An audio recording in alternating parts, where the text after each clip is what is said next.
Hey everyone, and welcome to How to Get Hired. I am Bill, the company's expert. Thank you for joining me today. In today's live stream, we're going to be doing a Q&A. So if you have any questions, this is your opportunity to get in the chat, ask me some questions, and I will do my best to help you out. We are going to be talking about, to start things off, the job interview question. Tell me about yourself. Everyone loves that question, right? It's the most basic question, the most ubiquitous question. And if you are just starting out in the whole doing job interviews thing, you may be having a confusing time with this question. I'm just going to adjust my camera here. There we go.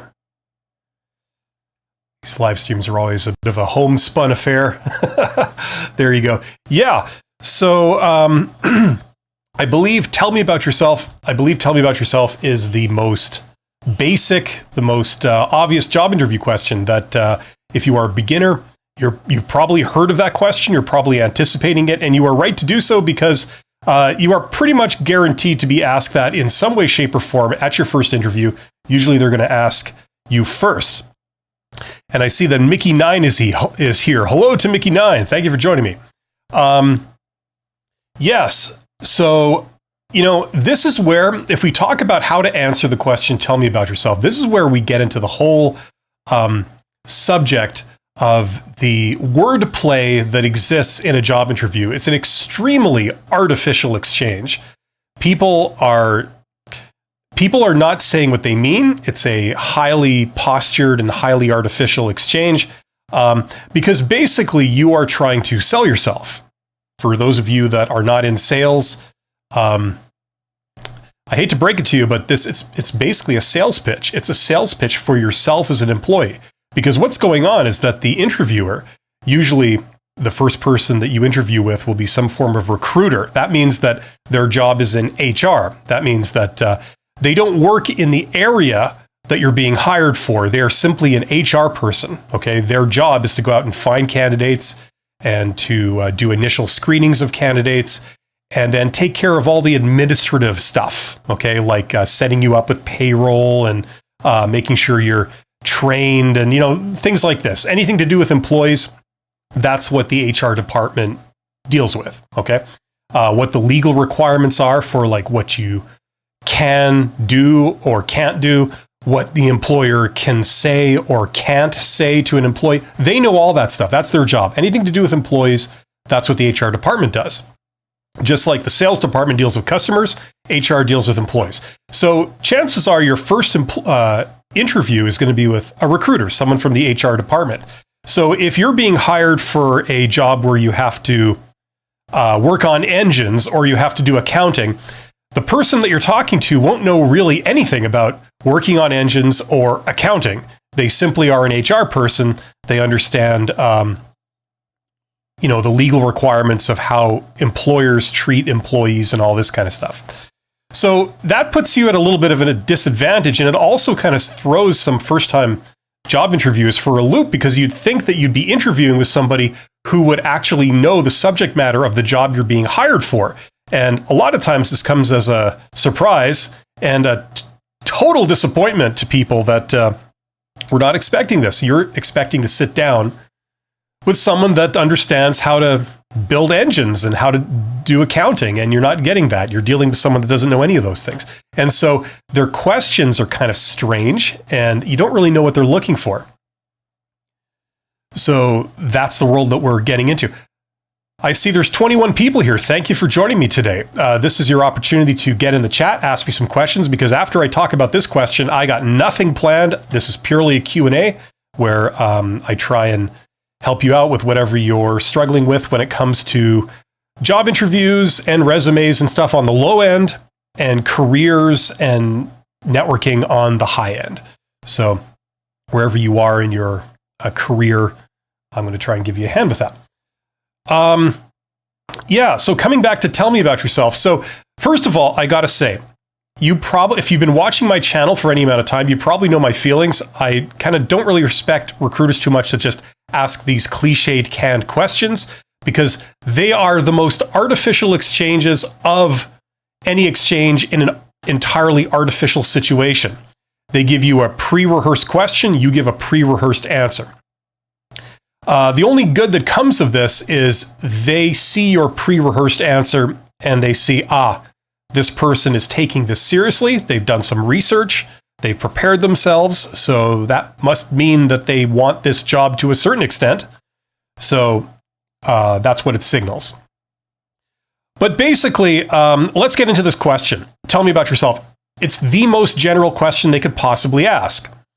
And you could talk about literally anything. You could talk about your political opinions. You could talk about your food dislikes. You could talk about your vital statistics. You could talk about your ambitions. You could talk about your opinions when it comes to comic books. Technically, any of those would be answers to this question, but that's obviously not what they're looking for, okay? So to understand what the interviewer is looking for, we need to go back to the context in which they're asking it, okay? You're here for a job interview. Their situation is that they are probably talking to several candidates, okay? They probably just haven't brought you in for an interview. They probably brought other people too. So they're trying to decide which of these people they should choose, okay?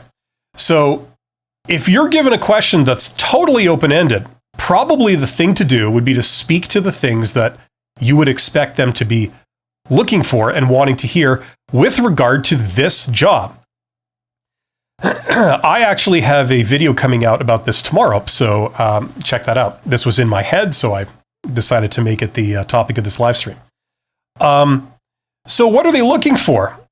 Well, let's talk about recruiters. Hiring managers are different, okay? Hopefully everybody knows the difference between a recruiter and a hiring manager. The recruiter is the person who works in the HR department. The hiring manager is the boss.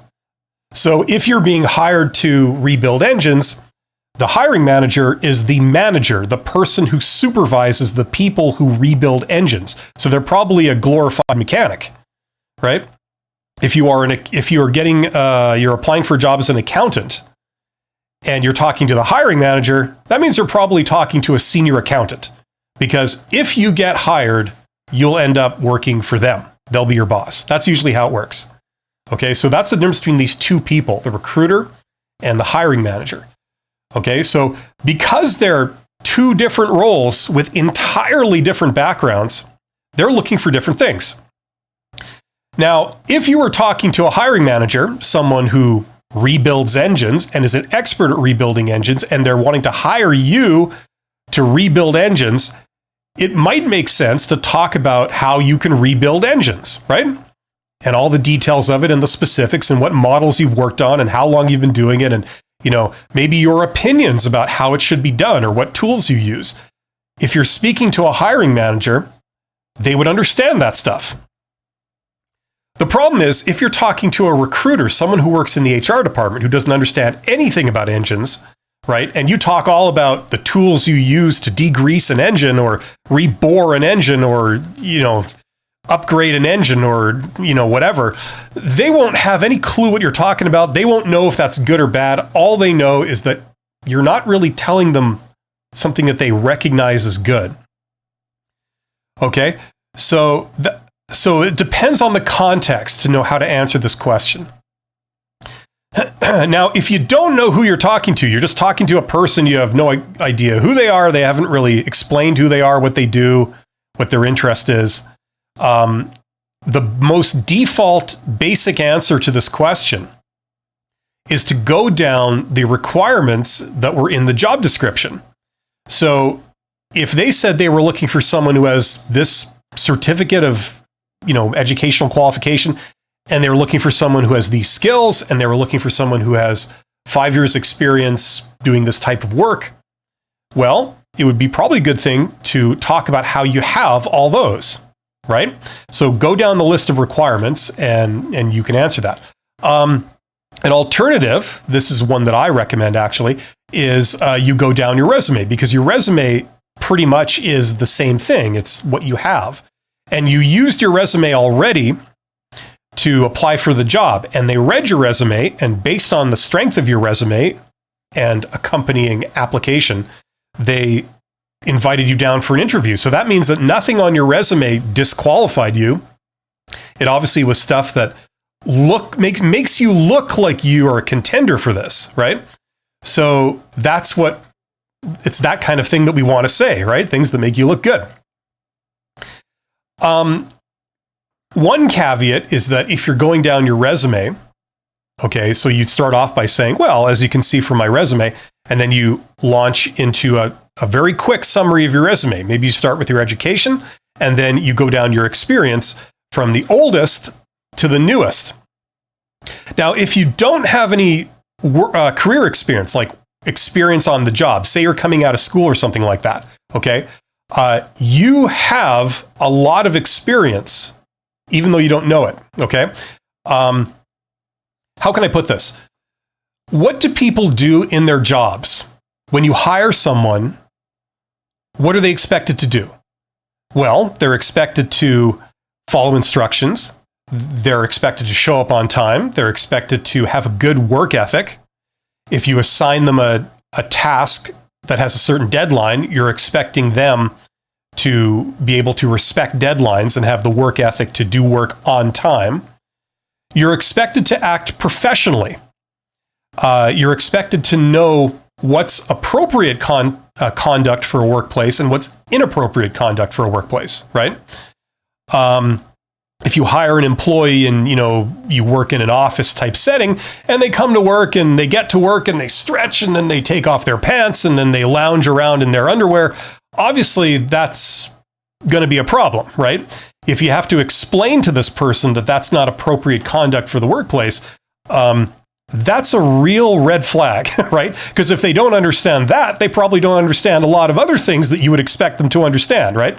Now, if you've just come out of school, okay, let's say you've come out of college or university or trade school or whatever you've been, you know all that stuff and you have all those things. You're able to complete work by the deadline. You understand professional conduct. You've obviously shown up on time.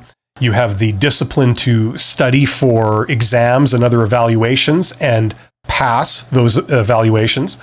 You can work in groups. You understand how to work in a group. You can get work done by deadlines. I don't know if I already said that, but there's like a whole list of skills that you have that you've demonstrated, okay? So don't feel too inferior or anything if you just have, like, you've come out of school and you say, I don't have any experience. Well, you have experience. You have experience with projects and things you've done within your education that demonstrate all of those traits, all of those abilities, right? It's not that you're saying that, you have them. It's that you've demonstrated you have them because you've obtained the qualification, right? So if you don't have work experience, go into those and say, I completed this project. It was a group project. I helped to coordinate that project and coordinate the work, not simply in dividing up the work and sort of ensuring that, we're all on the same page, but also checking up and doing course corrections if, there was any developments, and then ensuring that everybody's work came together, it all fit together, we submitted it on time, and we got a really high grade. Stories like that, things like this, that demonstrates your ability to be a good employee because that's what you're going to be doing on the job. You like how I switch between these two cameras? It gives you a really good view of my hair, which is fantastic, by the way, today. Oh, yeah. Hello to Fatima Zara, if I'm saying that right. I'm sure I'm not, but I make the attempt anyway. Thank you for being here. Welcome. Yeah, so if you don't have work experience, you can do that, okay? So you'll have stuff to talk to. Now, when you start to think about it, you actually have a hell of a lot of things you can say, okay? And what you're going to be doing by these is you're going to be demonstrating that you have the various requirements to do the job, okay? So this is a good starting point. If they ask you this question at the beginning of the interview, it's a great starting point. They can go outward from here, right? They can ask you about any of the things you've mentioned, like tell me about your education, tell me about this work experience you mentioned, tell me about that, more about that project, in what capacity did you work, that kind of thing, right? Never say anything negative. Never say I don't know, or I was not good at this, or, I tried to do this, but it didn't work out. Because even though those things might be true, what you've got to understand is that you're making a first impression. Okay, this is very important. This is a huge part of the context. So you go to a job interview and you're talking to someone that you don't know, and they don't know you. Now, if the first thing that came out of that person's mouth was a rude comment, what would you think about them?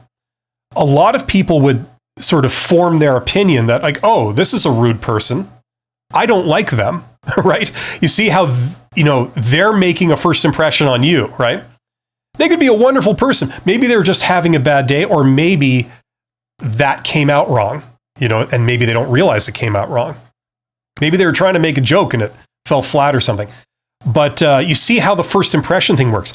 That's what you're doing to them. So if the first thing that comes out of your mouth is when they say, so, have a seat, tell me about yourself. And you say, oh, gee, I don't know. I'm kind of a boring person, really. I've never had a job before, and, I don't know what to do, right? You're making a first impression on them. They might think, okay, this person doesn't sound like they're qualified, doesn't sound like they're very confident, doesn't sound like they're the model employee. And I'm not super optimistic about how this exchange is going to go. Right? That's the first impression. So never say anything bad about yourself. Don't put yourself down. Okay? Don't get me wrong. It's great to be humble in life. Okay? But you're in a sales pitch. Okay? You're doing a sales pitch. That's really what this situation is, a job interview. Imagine if somebody knocked on the door of your house or your apartment or whatever, your home, and they were selling, I don't know, Girl Scout cookies. And, you say like, yes, can I help you? Or, whatever your greeting is. And then they say, hi, I got these cookies and I don't know, they're okay, I guess. I don't know. You're probably not interested, sorry to bother you. Are you probably going to buy the cookies? Probably not, right? But if they say, hey, it's good to meet you. How you doing? I'm selling Girl Scout cookies. These are actually really good. Would you like to buy some? Maybe the chances of you buying them go up. And when I say stuff like this, I get people coming back with, well, I still wouldn't want to buy the cookie. Yeah, true. But if you look at the numbers, if you look at somebody who canvasses their whole neighborhood and they use the first approach where they're just like, oh, the cookies are great.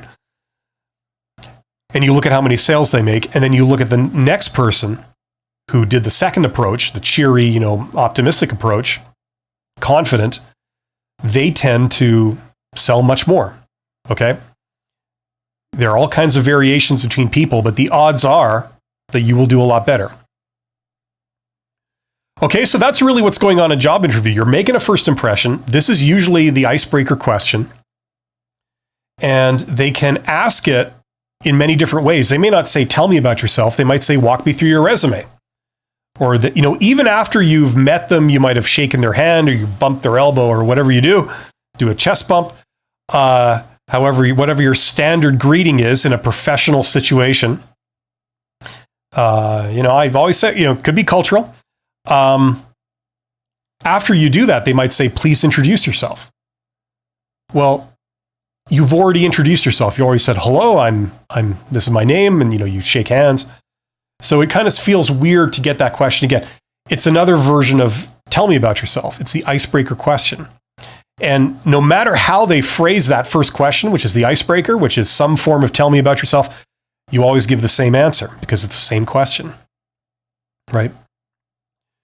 So once again, my recommendation, if you're flying blind, you don't know who you're talking to, or you're talking to a recruiter, this is your first interview for this job. Sometimes jobs have multiple rounds of interview, but if, sometimes they only have one. But if this is your first one, the default way to answer would be to say, they say, tell me about yourself. And you say, well, as you can see from my resume, and then you go down your resume.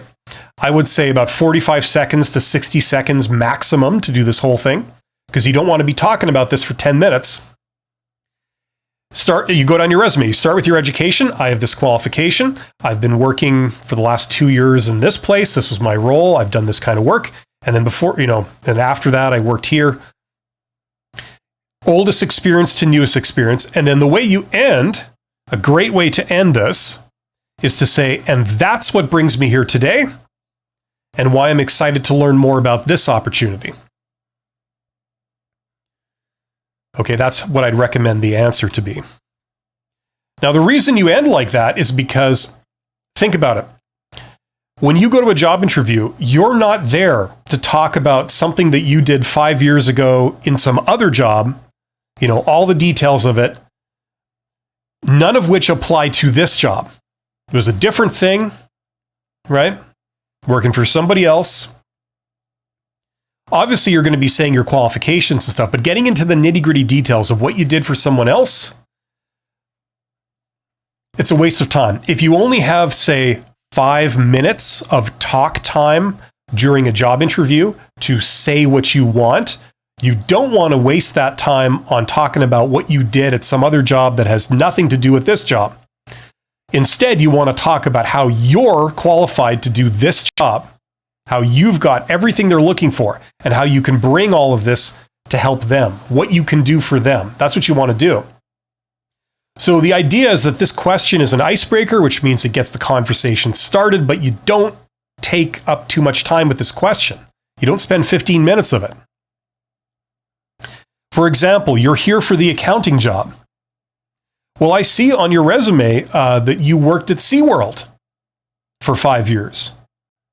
What was that like? What's going on there? What did you do? Next thing you know, 15 minutes later, you've spent all this time talking about SeaWorld, and that's half your interview over for the accounting job, right? Stuff like that does happen. Mickey9 says, more examples of how they ask this question. Ask this question in different ways. They have all kinds of stupid canned answers for this. You know what? I am going to do you one better, Mickey9. I'm going to pull up Google and I'm going to show you very quickly. Here we go. Okay. Let's do this here. Okay, so observe, everyone. Now, some of them will be on here. Forms, maybe? Okay, tell me about yourself. Tell me about yourself. Let's see, forms of... I got a big sunbeam right in my way here. Let's see if I can go back. Other forms of tell me about yourself. You like how fast I can type? And it's not even accurate either. Let's see here.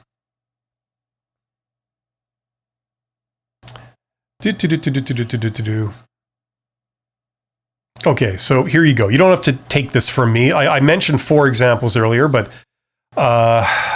let's see. Where do they answer it? Like, walk me through your resume is the obvious one. Here, I'm just going to do a search. Tell me something about yourself that's not on your resume. Okay, here's a good one. Let me talk about this for a second. If they say, tell me about something that's not on your resume, let me address this, okay? Now, for those of you that have done job interviews before, tell me if this has happened to you before, okay? You go down to a job interview. You would naturally be expecting them to know who you are, and before the interview starts, you would expect the person who invited you down to the interview to know what's on your resume, at least the basics, right? Because after all, they saw your resume, you sent it into them, and then they called you back, or they responded to you and said, come down for an interview. So the assumption is that when you get down there, they would know who you are, and they would know, at least have an idea of what's on your resume. But you find that that's not actually the case. You get there and they don't seem to know anything about you. They know that they called you back, but they don't remember you at all. They don't remember any of your anything that was on your application or anything that was on your resume. You're a total stranger to them. You're starting from scratch. Tell me if that's happened to you. That is extremely common. Okay? You go down to the interview, and what's happening behind the scenes is that they have interviewed several people maybe in a row that day, or they've had several things in a row, and they have had basically no preparation time before your interview. So they haven't had a chance to refresh themselves by reading or glancing at your resume or your application or any of their notes on who you were and why they called you back. Okay? That's pretty common. Obviously, that doesn't happen all the time, but I'd say 80 to 90% of the time, that probably happens. I know a lot of people have reported that back to me, and I have my own memories from years ago, from decades ago, of that happening to me. So you get down there, they don't know anything about you, and you almost feel insulted. You're like, well, if you don't know anything about me, I mean, why did you call me back? Like, it feels a little insulting. You don't even know who I am or the first thing. But then they say, tell me something about yourself not on your resume. Now, there are more sophisticated ways to answer this question, but if they use this question first, it's another form of just tell me about yourself. And you can use the standard answer for it, where you summarize your resume in 45 to 60 seconds, and you just give them an overview of your resume, right? Even though they said, tell me about something about yourself that's not on your resume, you answer with what was on your resume, and quite frankly, they can't tell the difference. They don't know. It's not like they have your resume memorized. So that would be an acceptable answer. Now, if you want to go above and beyond, what your resume doesn't have on it, by the way, is, well, for most people, is your ambition or the type of work you would like to do, right? That's usually not a section on your resume. It can be, and some people put all kinds of stuff on there, and they can put that. But for the vast majority of people, they're not going to have that on there. So if they want to know something about you that's not on your resume, it's not this big reveal of your deepest, darkest secrets. Just say what type of work you enjoy doing. That's not on your resume.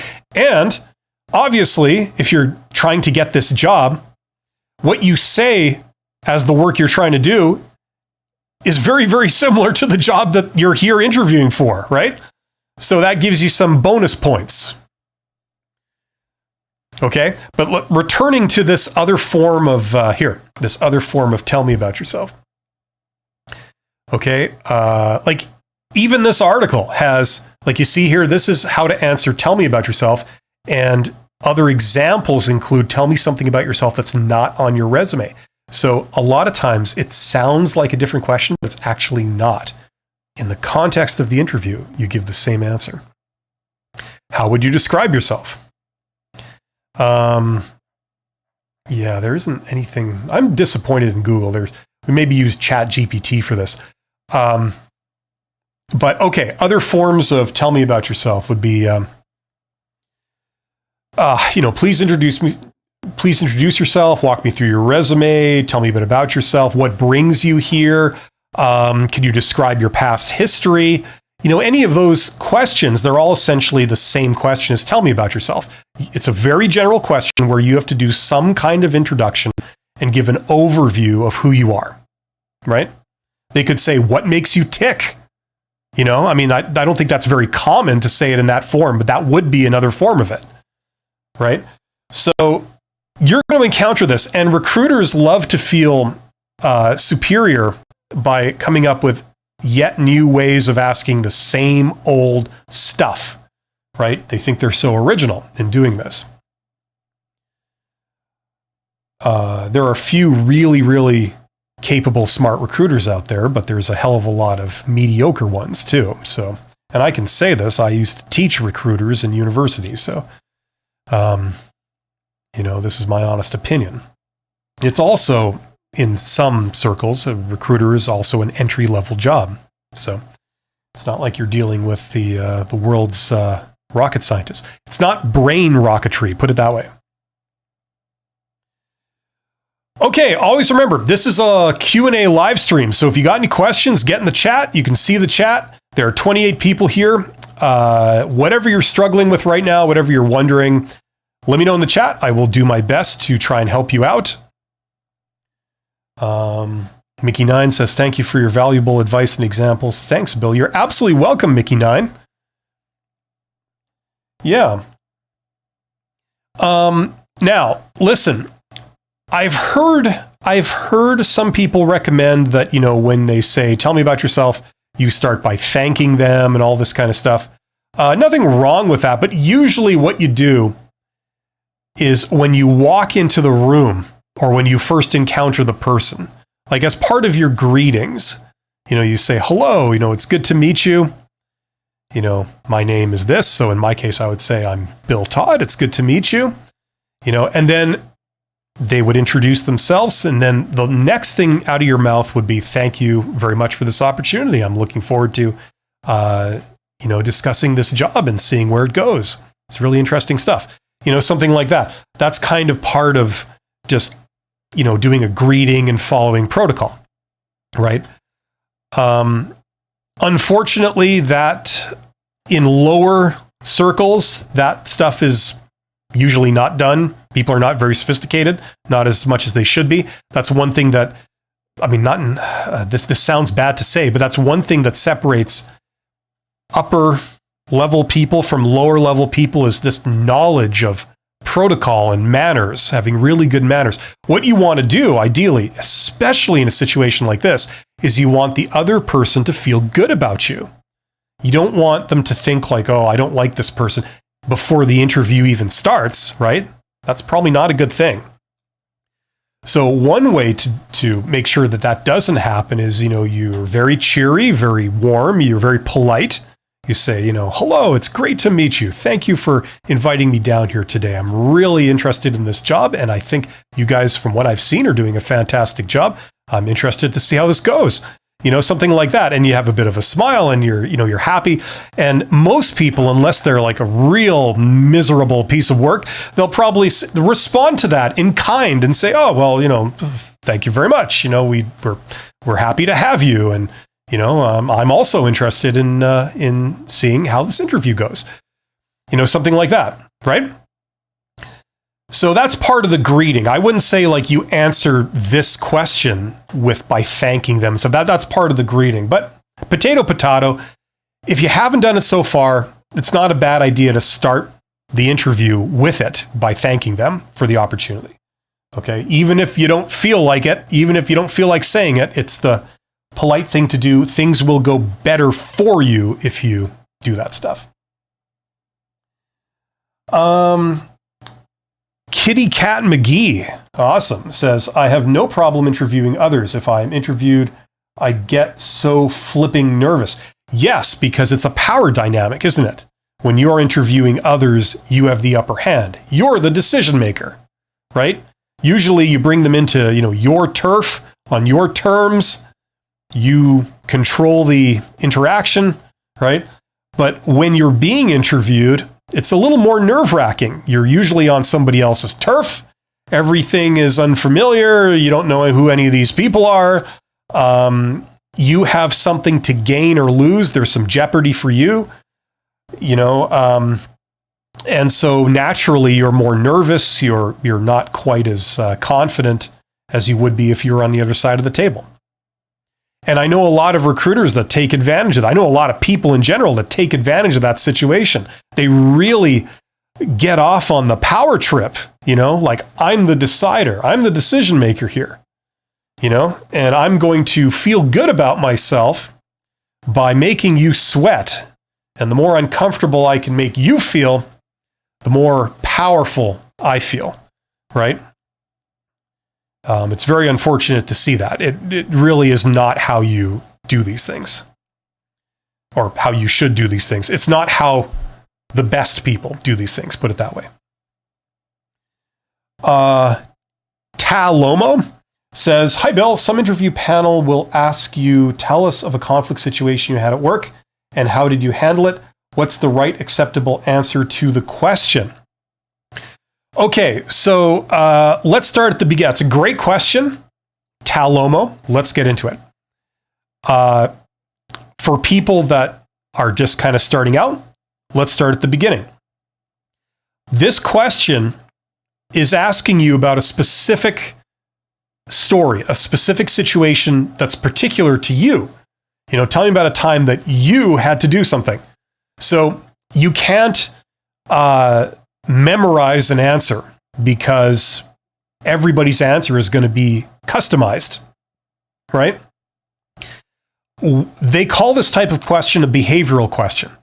The reason why they're asking it, okay, they're saying like, tell me about this thing that you did in the past. When this situation came up, what did you do? The reason they're asking that is because whatever you say, okay, how you say you handled it in the past, they're going on the assumption that that's how you will handle it in the future if it comes up again, okay? So that's the reason they're asking it, okay? So if you encountered a conflict situation, and I mean, let's face it, most people have encountered many conflict situations, right? Usually in the beginning, you don't handle it well, and then you eventually learn how to handle it better, right? But which one should you pick, right? Maybe you had a very traumatizing situation of several years ago where you didn't handle it well, but it's the first thing that leaps to mind when they ask you this question. You're dealing with a panel. Panel could be like what? 4 people staring at you, 4 people you don't know. They're on one side of the table, you're on the other side. It's hard to think clearly in that situation for most people. So maybe the only thing that comes to mind is that very first traumatizing conflict situation when you were young, you didn't handle it very well.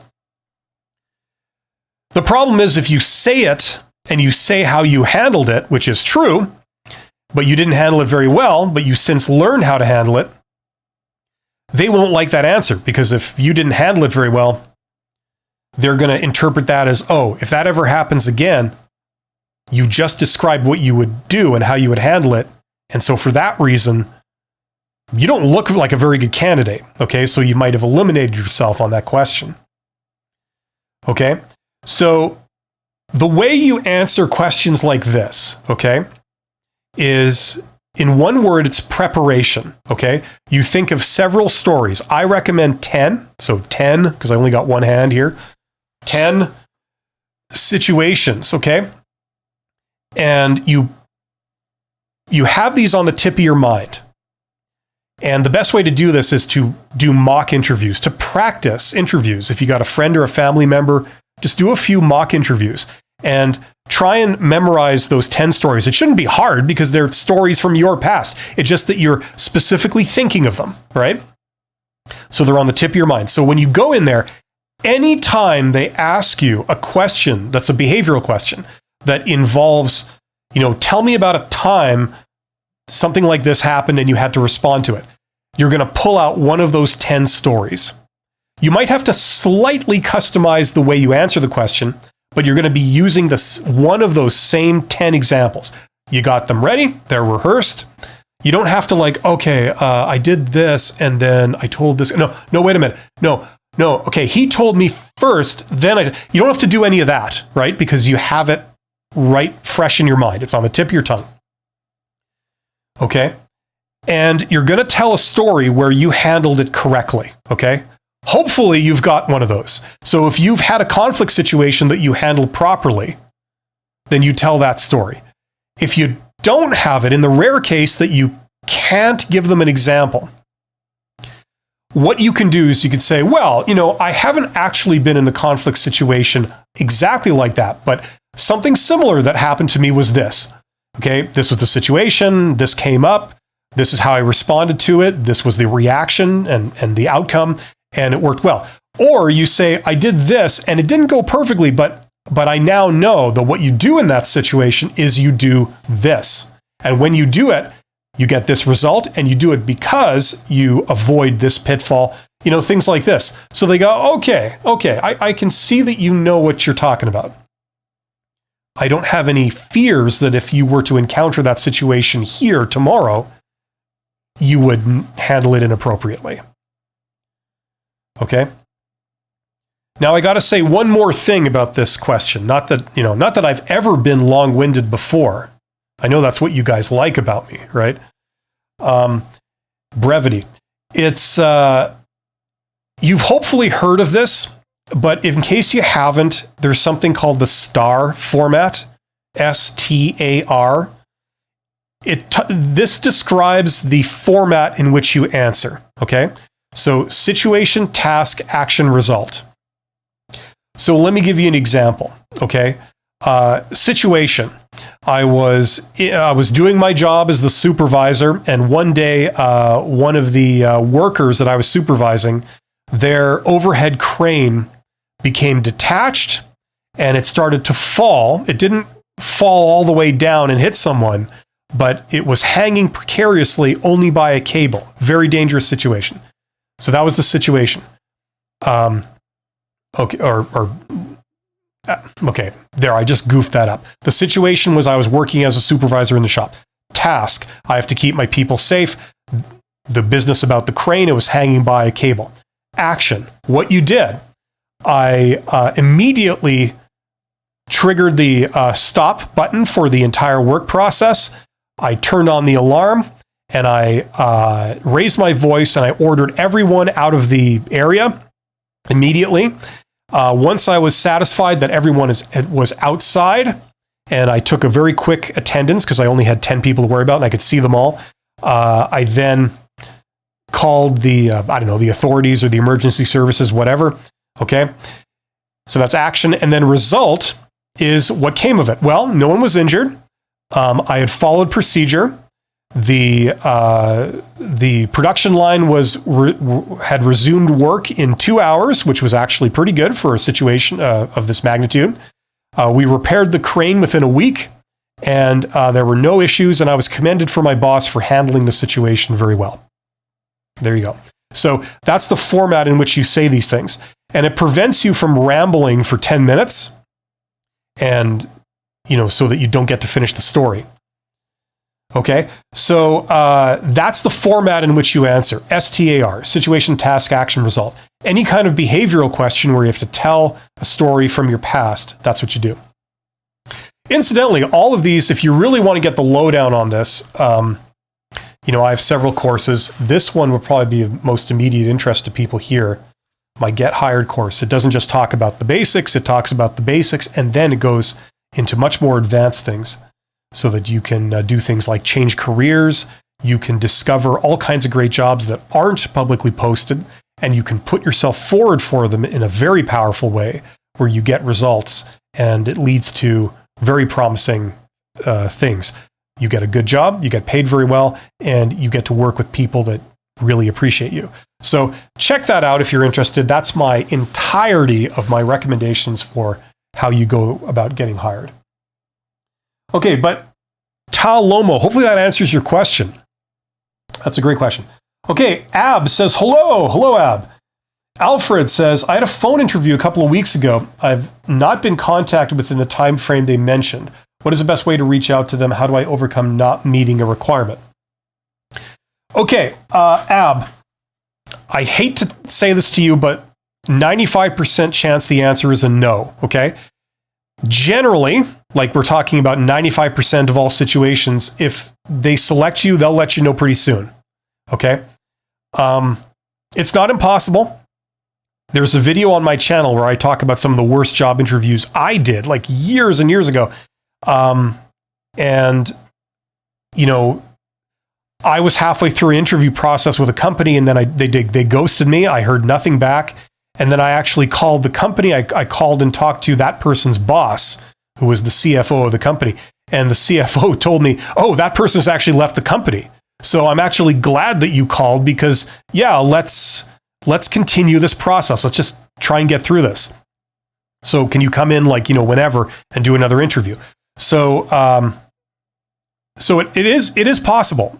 Recruiters also go on vacation. All kinds of things happen. So it is possible, but in the vast majority of situation, if they don't get back to you, especially within the time frame they said they would, chances are it means a no.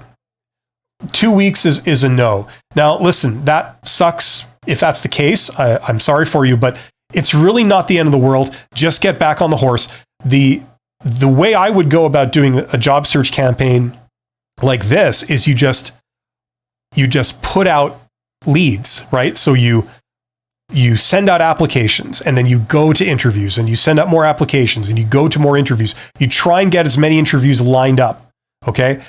What you don't do is stop that process, sit by the phone, wait for it to ring, worry, second guess yourself. Try to imagine what they're doing right now when they're not calling you. All of that does two things. Number one, it produces no results for you. And secondly, it erodes your mental health. Okay?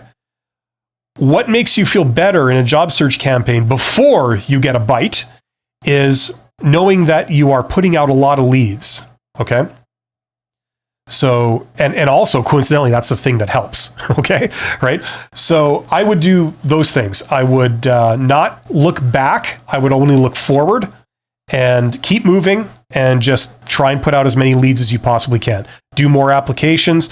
If you're doing networking, some form of networking, which I highly recommend as a component of your job search campaign, just get more leads, whatever you're doing. If you're reaching out to hiring managers or you're doing informational interviews or whatever you're doing there, just do more of them. Try and get more interviews lined up. And let me tell you, there's nothing that makes you feel more confident when going to a job interview than knowing that you've got 2 more interviews lined up this week, right? You won't be super nervous. You tend to do better, right? And it's because of that, right? So just get back on the horse and keep going. And if you want to follow up with the company, like in this day and age, people are afraid to use the phone for some reason. I'm not sure. I know it can be nerve-wracking a little bit. It's easier just to send a text or an email, but then you worry about the email. Listen, I would just call. And all you do is you say, hello, my name is whatever, Bill, and I'm just following up on the status of this application. I came in for an interview last week. I hadn't heard anything, and I was just wondering if there was any updates on that position. Thank you very much. If you do have any questions for me, here's my contact information. Have a great day. Something like that. That's all you got to do. Chances are you'll get a voicemail anyway. So that's the message you leave. And once you've done that, the ball's in their court.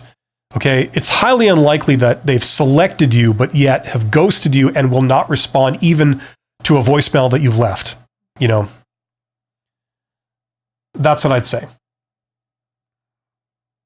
The reality is that everyone has to do a lot of interviews before you get something. And if you don't believe me, look at how many great people throughout history that they were later confirmed as geniuses that invented all kinds of amazing things. How many times they were rejected, right? I mean, I hate using anecdotes to show anything, but if you don't listen to me or to the statistics, think of that. Okay, that's just how it goes. That comes with the territory. So keep moving, and something will come your way. SAMP or SAMP. I wonder what SAMP stands for.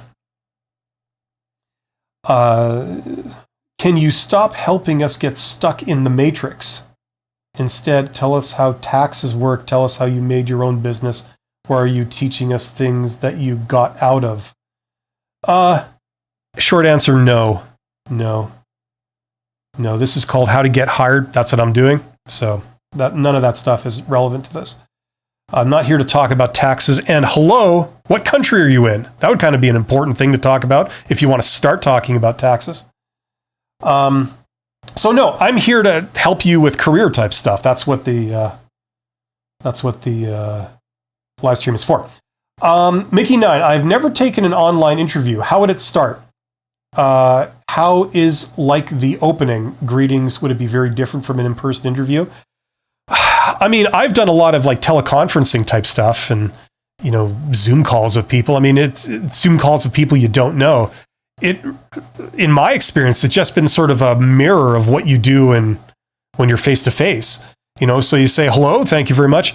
Are you talking about like speaking not to a person, but to AI? Is that what maybe you're talking about? Like by online interview? If it's an online interview with a person, okay, it's like a video call, it works, in my experience, it works the same way.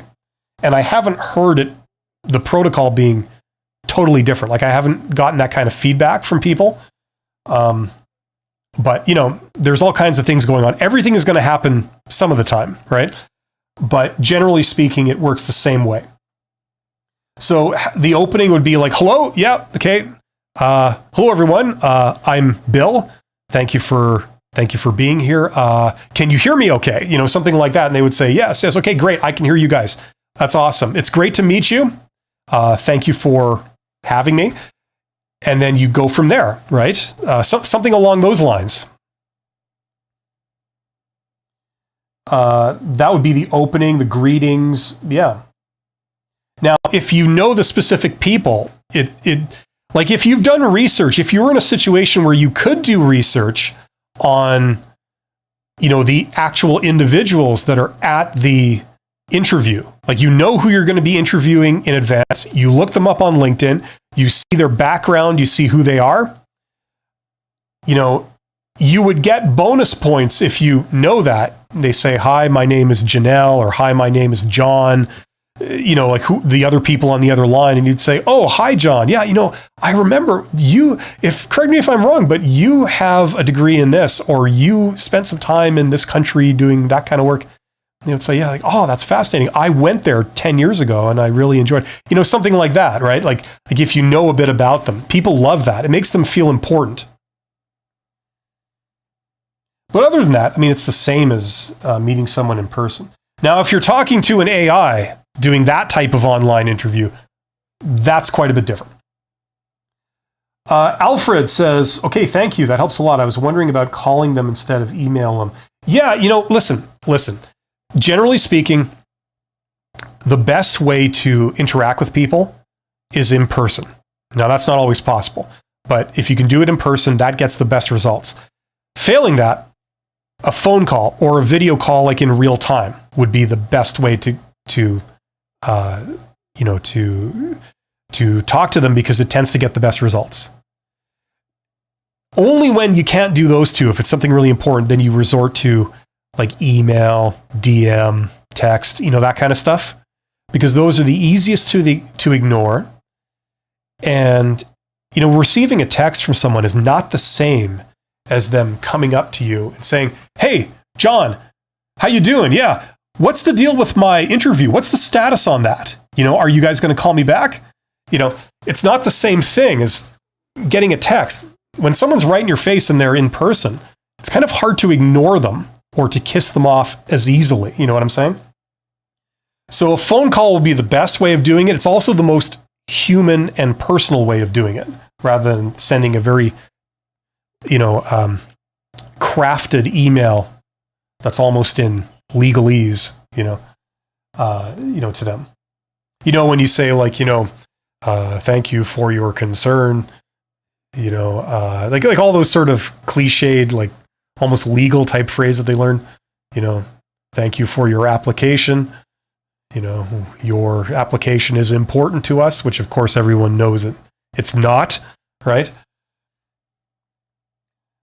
Okay, so yeah, calling is best. Wolf 2K says, can you give me your opinion about OKRs, objective and key results? I don't know what that is. When it comes to evaluating your employee, my company introduced this type of evaluation. That sounds like a flavor of the month kind of buzzword there. Listen, performance evaluation has always been the same, okay? Many years ago, like 50 years ago or something, what they standardized was tying your annual pay increase to some kind of annual performance evaluation for employees, okay? So the two would be linked. And this made sense because, if you were getting a type of raise or some kind of performance pay that was based on your performance, it made sense to discuss both things at once. You could bring the employee in for a meeting, you say, this is what we think, and based on that, your pay for the next 12 months or the new fiscal year is going to be this, right? You got an increase of this much. Congratulations, blah, blah, blah, right? Now, the problem with this, of course, is that there's been a ton of data on this, especially in the last 20 years, that shows that the annual performance appraisal is absolutely useless, completely useless. It's used as a political tool. It's something that employees hate, and it's something that the managers of employees hate doing, okay? The benefit is practically nil. It's actually negative since people dislike it so much on both sides of the table, but they're forced to do it. What does work is real-time feedback, okay? So if you have a supervisor or a manager, your immediate boss, if they're giving you feedback in real time, that's the key to having it be effective, okay? I mean, what's the point? If someone is writing a report wrong, what's the point of waiting an entire year to tell them that they're doing it wrong? I mean, that's stupid, right? It's just stupid. It's a waste of everyone's time.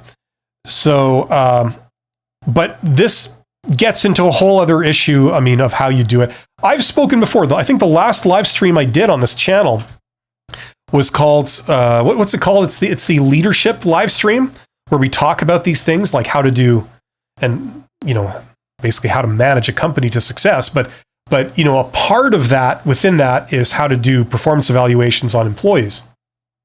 There's obviously many ways that are out there. A lot of them are mostly ineffective. And, management scientists, people with PhDs at universities that study business, right, who look at real world data and go out and, write their PhD thesis on these things, they've shown with data that a lot of these are completely ineffective. It actually does more harm than good by having these formalized ways of evaluating people. Unfortunately, you can't get away from it because you need a documented proof of some kind to show that you are trying to bring issues to employees' attentions. You're actually trying to work through it with them and help them. You're watching out for issues and you're addressing the issues. So there's ways of doing it. I addressed that for like half an hour in my last live stream. So you might want to check that out. I go into exactly how I did it as a CEO and all the way back down to like how I did it as a supervisor. Back when I was a supervisor just starting out.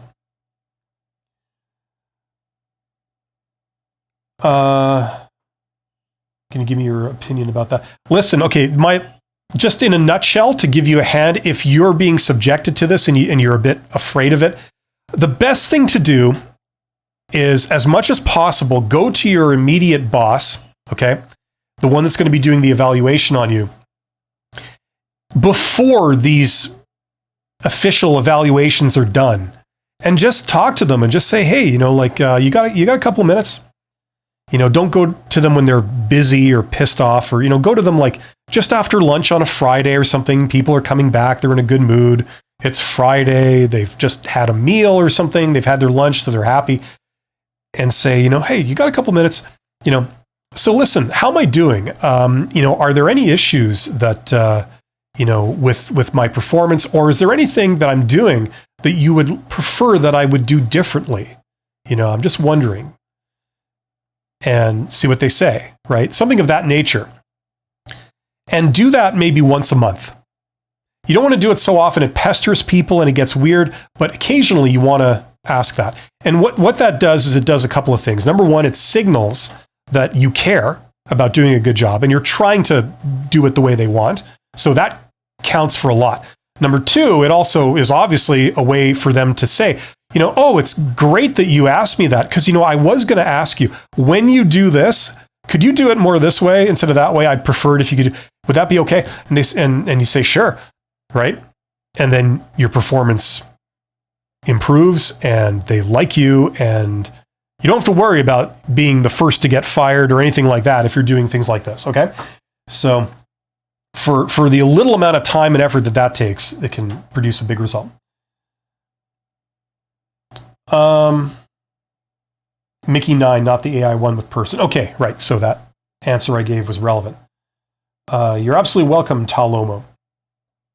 Mickey 9. So other than shaking hands, it works the same way. Thanks, Bill. Yeah, exactly. Some people, it's a post-COVID world, and some people are into that. Some people aren't, but whatever. Whatever. Different strokes for different folks. Daffer says, what are the most common red flags for recruiters that will destroy any chance of you getting the job? Thanks in advance. Oh, excellent question. Excellent question. Okay, number one, the biggest red flag is just, you're there and you've got a bad attitude. Like they asked. Now, listen, on the surface, it sounds like this is totally elementary and that, any serious person won't do this. But I know from my experience many years ago when I was younger, when you get there and they'd ask you a totally stupid, borderline insulting question, you would be like, just, okay, and you'd give a sort of semi-hostile, passive-aggressive answer, because it's just like, what? Like, for example, if you've got like say you were a fully qualified medical doctor and you go down to an interview and your first interview is with some nurse or something and they say, so have you ever used a scalpel, or something like, and you're like, what? Of course I've used a scalpel. I'm a fully qualified medical doctor. What do you think that means? So it's easier said than done. Okay. For some people. Because you're not always dealing with the smartest people in the world, let's put it that way, and you're not always dealing with the nicest people in the world. Some of these people that interview people for a living, they can be a real nasty piece of work, and no one ever calls them on it, right? Because they're the decider. They're abusing their power in that situation. So the worst thing you can do is have a dismissive, hostile, or just negative, pessimistic attitude at the interview. Let's face it, when you're looking for a job, you're probably not feeling warm fuzzies all the time. You're probably feeling this tall because you're out of work. Your confidence is at its lowest. You might be desperate for a job. You're worried about money, whatever. This could be you. The last thing you feel when you go to an interview and you get asked a dumb question by somebody is like, oh, I feel really excited and cheery and happy to talk to you, happy to be here. This is so not a waste of my time, right? It's hard sometimes to sort of put on this mask of being friendly and cheery.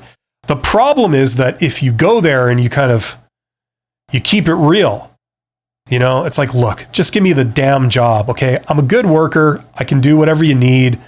Okay. I need the money.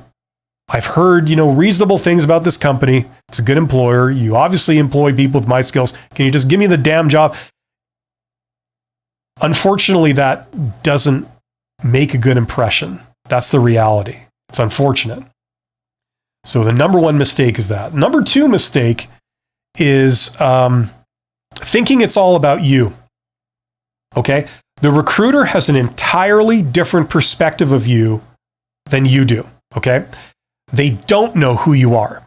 They don't know that the things on your resume are real and not a fabrication. When you go to a job interview, if you're speaking to a recruiter's job is usually more fundamental than you might realize. They're there to see that you're not a psychopath, you're not crazy, you're not a liar.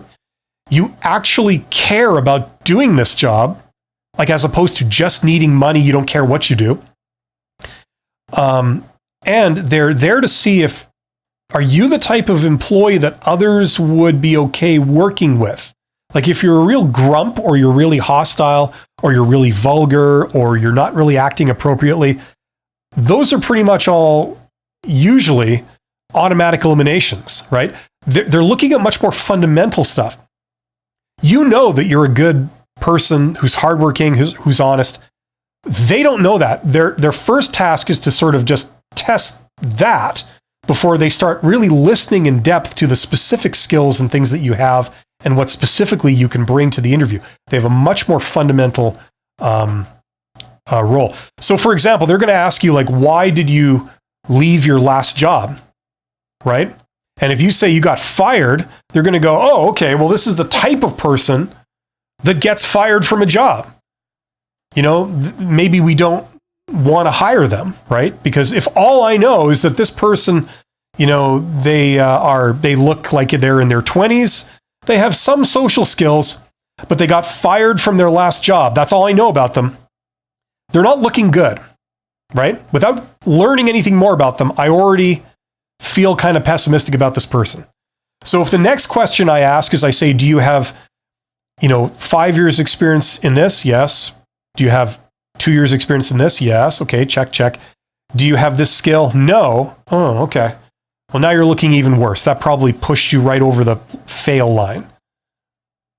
Okay, so remember, they're looking for more fundamental things. They're not looking for the details of your skills necessarily. They're looking for, are you the type of person that has a problem with authority? Are you the type of person that has a history of getting fired from every job you get? Are you the type of person that quits jobs the moment it starts not to be super exciting and fun for you? That's the kind of stuff they're looking for. Okay? So you've got to get into the head of the recruiter and remember that, these things are totally basic to you. They go without saying, but to them, they don't know. They're talking to a stranger and you're trying to sort of make a first impression that, you're not any of those things, right? And that's what they're going to be probing for. So not doing those things, staving those off will get you started. Mickey9, yes, I have looked them up on LinkedIn. Thanks for great tips. Yes. If you can, if you know the person you're going to be interviewing with, look them up on LinkedIn, see if they're on there. And if they are on there, just look at their background. It really helps if you know that you're talking to a recruiter or a business person, like, a business major or an engineer or, a technician or a tradesperson. Like if you know someone's background, they might be sitting there in fancy business clothes behind a table, but, they can come from wildly different backgrounds. And if you have an idea of who they are, it can help, tailor your answers to things that that they would most likely want to hear, right? Sometimes it helps to ask if you're talking to a recruiter, if they say like, we'd like you to come in for an interview on this date, if you have the opportunity, say like, okay, excellent. Thank you very much. I assume you'll be at the interview. Can I ask who else will be at the interview? And then if they say, well, it'll most likely be this person and this person along with me. And you go, okay, excellent. Thank you very much. I will be there with bells on. So that helps you because then you can look them up and it will help you do better. Wolf2K, following up on the OKR, those evaluations.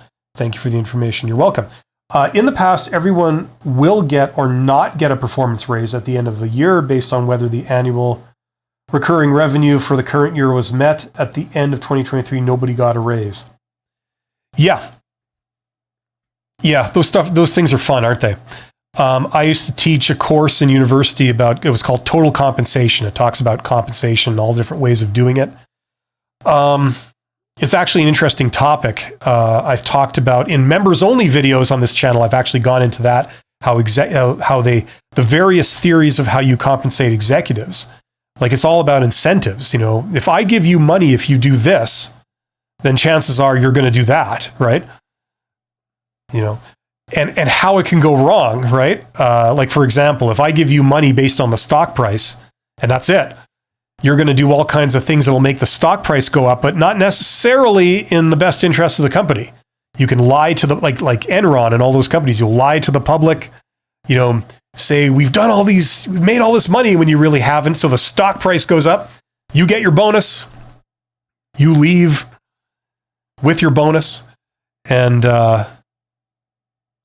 everyone realizes it was all a lie, and then your stock price plummets and your customers get upset, right? So incentives are quite interesting, actually. And for most people, somebody was asking earlier, I guess it was you, Wolf2K, I believe, about the performance evaluations. It's like it's based on incentives, right? If you give someone an incentive to do something, they'll do it. And usually when you're dealing with people, a lot of the incentives are not money. Like, how much would it be worth to you if you went into work and your boss was awesome? They were great. They came up to you every day like, hey, you're doing a fantastic job. I love the way you do X, this thing that you're doing right now. I wish everyone could do it like that. It's, way to go. Would you like to come out for lunch, with us today? I want to take you out for lunch, this kind of thing, right? Imagine if you had a boss like that, you had coworkers like that, right? I mean, you would probably work harder for them. You would probably slack off less. If you didn't accomplish something that you were supposed to do, you'd probably maybe feel a little bit bad about it. You're letting that person down, I mean, what does that cost? It costs very, very little to do that. And that's like a huge incentive for most people. What we find is that people who are miserable in their day jobs, they, even if they're paid six figures, whatever, they leave a lot sooner than you'd think because they're just absolutely miserable. They hate it. And there's only so much you can take. Everyone's got their breaking point. Why do you think I'm a former CEO, by the way? So yeah, interesting topic. I'd love to go on about that stuff, but we got bigger fish to fry. Or a bonus for Christmas. Nobody got a raise or a bonus for Christmas. First time being in this situation. The company set a 5 million euros, and that's euros, and we finished only on 2.8 million. Yeah, you gotta love. By the way, if that keeps happening, they set it's called management by objectives, where they set a goal and then they sort of reward you based on it, but it has to be done a certain way for it to be effective. If they keep setting goals that are unattainable and you can't seem to attain it, it loses all its incentive effect. Why kill yourself shooting for that 5 million euro, hurdle when you're not going to come close to it? Why kill yourself doing it? It's just easier to slack off. Why kill yourself and then not get a reward? You know what I mean? So I look at these things from the management side because that's what I'm used to. It just you got to be very careful doing that. It's best if it's more of a graduated thing, right? So you get something for 2 million euros, you get something for 3, you get something for 4, you get something for 5. That would be a little more effective at incentivizing people to try hard or whatever. Very useful information when it comes to common red flags for recruiters. Yeah, Mickey9, great tip again. Ask who else would be in that interview. I will do that, yes. Yeah, if you can. You want to get as much information as possible, on who's going to be at the interview.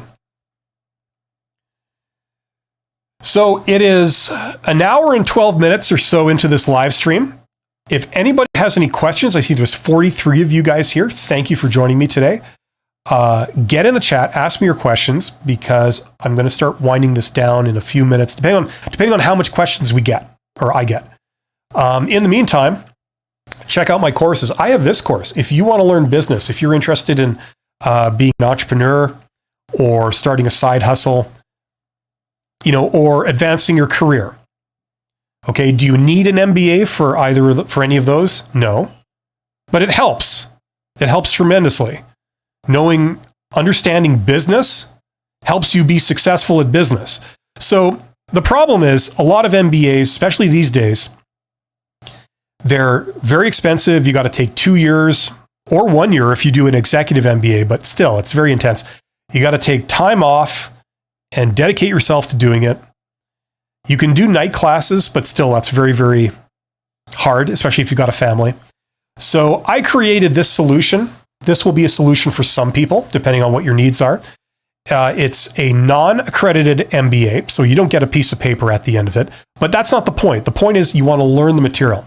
It's sort of like taking a degree in mathematics. If you were to take a degree in math at a university, say a bachelor degree in math, now, that would cost you a lot of money and a lot of time.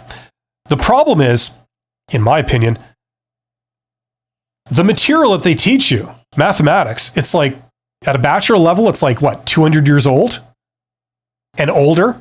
So all that information is out there. It's free in the public domain. And people have written textbooks about it that you can buy. You could even buy the textbooks for all the courses that you would take in that math degree at a university. And you can just read the textbooks and do all the problems, and now you have learned math.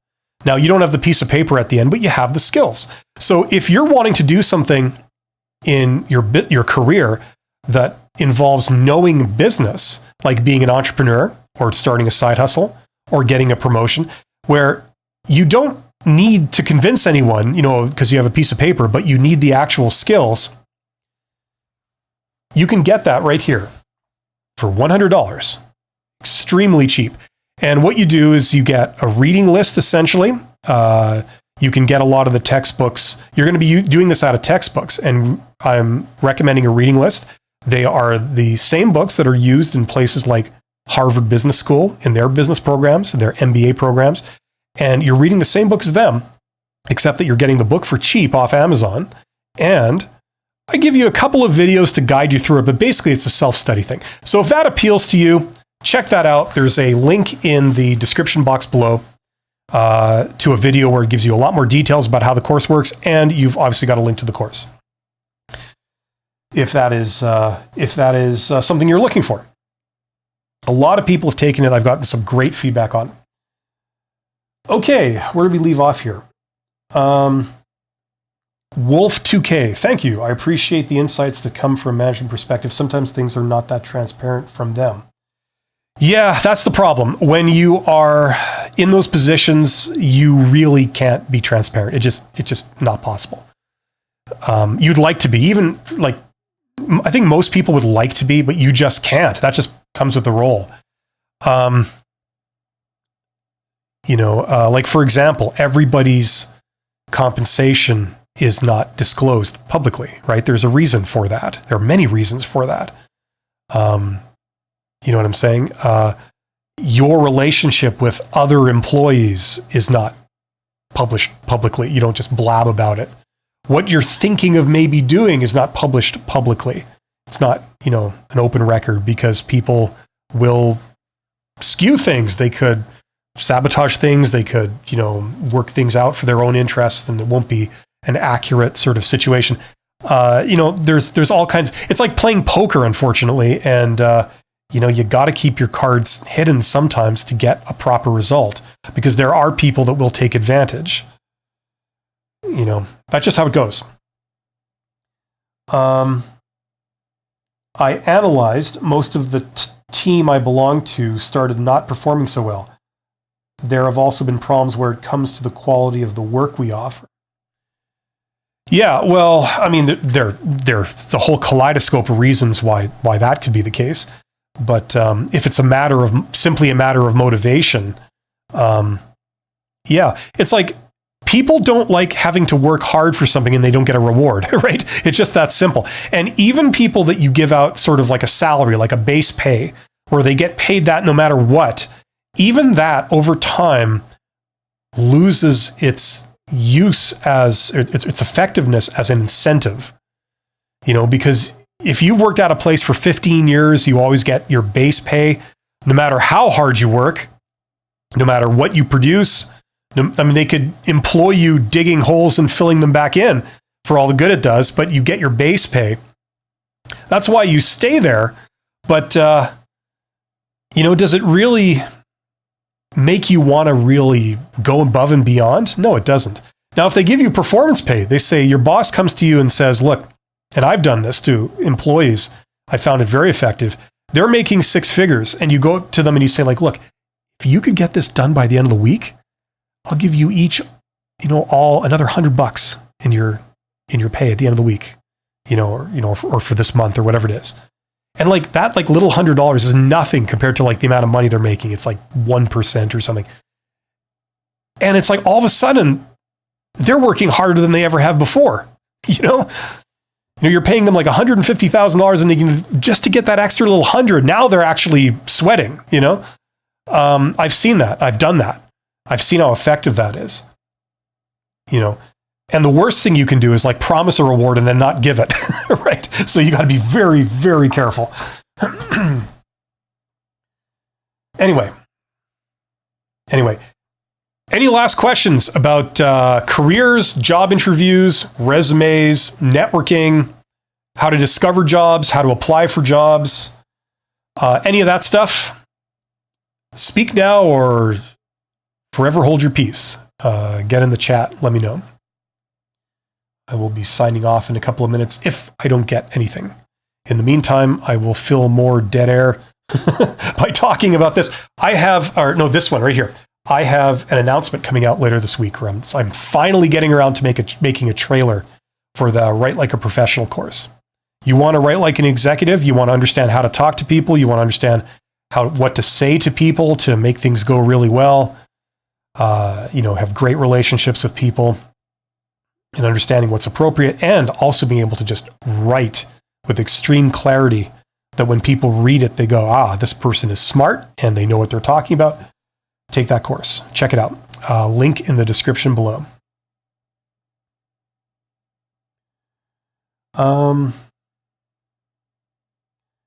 True. In my opinion, management shot the company in the foot with these things. Thank you very much. Yeah, they wouldn't be the first one. It's hard to get that right. And it's especially hard when, you've got people coming and going and you've got all kinds of developments. That's why I encourage everyone, it's not for everyone, and I know that, but if you've ever tried to start your own little business, like in the form of a side hustle or something, just something you try and do on the side, I highly recommend it. Like, the easiest way to get into that stuff for a lot of people is that if you have any kind of creative tendency or ambition, you do art, or maybe you're more of like a trade type person, you can work with metal and wood, and you can create something. You create a tool, you create a design, you create a thing that people can use, and you want to try and go into business and selling it, on the side.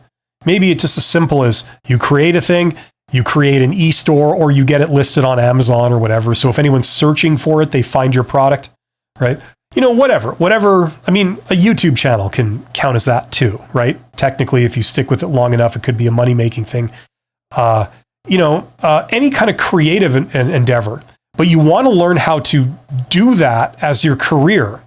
You want to use it to make money. You want to be your own boss. I highly encourage you to investigate that. That means learning the world of business, how business is done, how you make money, how you sell something, who you sell it to, how do you get the word out, right? Finding out what do they want. I could do this, or I could do this, or I could do this. Which one would sell? How do we find out, right? And how do we do it without really spending any money? If you have any kind of desire like that, I highly encourage you to see if you can indulge it. See if you can try it. Okay, you don't have to quit your day job. You don't have to spend your life savings, just in a very sort of controlled kind of way. You don't have to bet the farm on anything, but try it. And you're taking your first steps into business. Why do I say this? Well, number one, there is a chance technically that you could succeed. Okay. So obviously that's the reason to do it. But more than that, you will gain a lot more insight into how businesses think, what's important to them, what they look for, what are the challenges they're struggling with. And if you know that stuff, that helps you to become more employable. If you're talking to a hiring manager, especially one that's like higher up in an organization where they understand these things because they're dealing with them, and you show that you understand them too, like, I know what's important to you, that's very desirable for a lot of hiring managers, people that will help them with the things that they have to deal with, right? So for those reasons and many others, I highly encourage people to get into that world. You don't have to risk anything other than your time being wasted. And if you learn stuff, is your time really wasted? I'll leave that one up to you.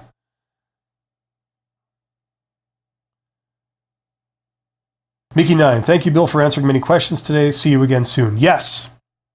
Thank you, Mickey9. Thank you for being here. And you asked some pretty smart questions. The garbage man's daughter says, offering an extra $100 to someone who's already going above and beyond can be taken as an insult. Yes, well, they're not already going above and beyond. And you're absolutely right. But, if someone is, that's the kind of insult that I look forward to having, someone offering me another $100. There are other insults that I, would sooner not get than that. Anyway, well, there's 35 of you guys here. Thank you for joining me today. I will be back in, for sure, 2 weeks. Same time on Monday. Happy April Fool's Day to everyone, by the way. If you haven't already filled out the poll that I put out this morning, fill out the poll. on what April Fool's means to you, but not as cheesy or stupid as that. Check it out. And check out my Get Hired course if you're just looking to get into how do you get a job? I'm lost. What do I do? Everything from beginning to end, it's all in there. The basic stuff, the mid-level stuff, and some advanced stuff is in there too. If you're wondering how to network and you're an introvert and you're not much of a people person, but you'd like to learn that, open doors for yourself. If that's you, check out that course also right here. There's a link in the description. Thank you so much. You guys are awesome. I will see you in 2 weeks. Take care, and I wish you best of luck.